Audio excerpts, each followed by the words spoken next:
தமிழ்.com viewers எல்லாருக்கும் வணக்கம். இப்ப சினி பாய்ஸ்ல தெரிஞ்சுக்க போற சினிமா இன்ஃபர்மேஷன். சிம்பு ஒரு 3 வருஷ காலம் இருக்காரா இல்லையா, படத்துலயே அவர் நடிக்கல, கல்யாணம் ஆயிடுச்சா இல்லையா அப்படின்ற பல தகவல்கள் தெரியாம பெரிய வதந்தியா பேசப்பட்டுட்டு இருந்துச்சு. அதை தொடர்ந்து பாத்தீங்கன்னா காக்கா முட்டை திரைப்படத்துல ஒரு சின்ன கேரக்டர் நடிச்சிருந்தாரு. அதுக்கப்புறம் கௌதம் மீனன் திரைப்படத்துல அச்சம் என்பது மனமேடா அப்படின்ற திரைப்படத்திலையும் படப்பிடிப்புல நடிச்சு படப்பிடிப்பு முடிஞ்சிருச்சு. அண்ட் பால திரைப்படம் எப்போ ரிலீஸ் ஆகும், இப்போவா அப்பவான்னு எதிர்பார்த்துட்டு இருந்த ரசிகர்களுக்கு ஜூலை மாதம் கண்டிப்பா ரிலீஸ் ஆகும் அப்படின்னு சொல்லி தெரிவிச்சிருக்காங்க. அதோட செகண்ட் ட்ரைலரும் வெளிவர இருக்கான். இப்படி ரொம்பவே பிஸியான ஷெட்யூல்ல போயிட்டு இருக்காரு. அந்த வரிசையில பாத்தீங்கன்னா செல்வராகவன் இயக்கக்கூடிய கான் திரைப்படத்திலையும் அவர் நடிக்கிறார் அப்படின்ற செய்தி வந்துச்சு. அண்ட் அந்த திரைப்படத்துல இருக்க போஸ்டர்ஸ் எல்லாம் வெளிவந்து பெரிய பரபரப்பை ஏற்படுத்திருக்கு. அண்ட் இவர் நெத்தி ஃபுல்லா பட்டை போட்டு உத்ராட்ச கொட்டையை கழுத்துல கட்டி இருக்கிற மாதிரிலாம் போஸ்டர்ஸ் வந்துச்சு.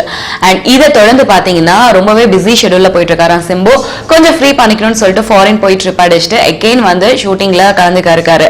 அண்ட் அச்சம் என்பது மடமையடா அந்த படத்தோட விழாலையும் கான் திரைப்படத்தோட ஷூட்டிங் ஆகட்டும், அதுக்கு அடுத்ததா வாழ திரைப்படத்தோட செகண்ட் ட்ரைலரோட விழாலாகட்டும் தொடர்ந்து அவர் கான்சன்ட்ரேட் பண்ணிட்டு இருக்காரு அப்படின்ற செய்தி வெளிவந்திருக்கு.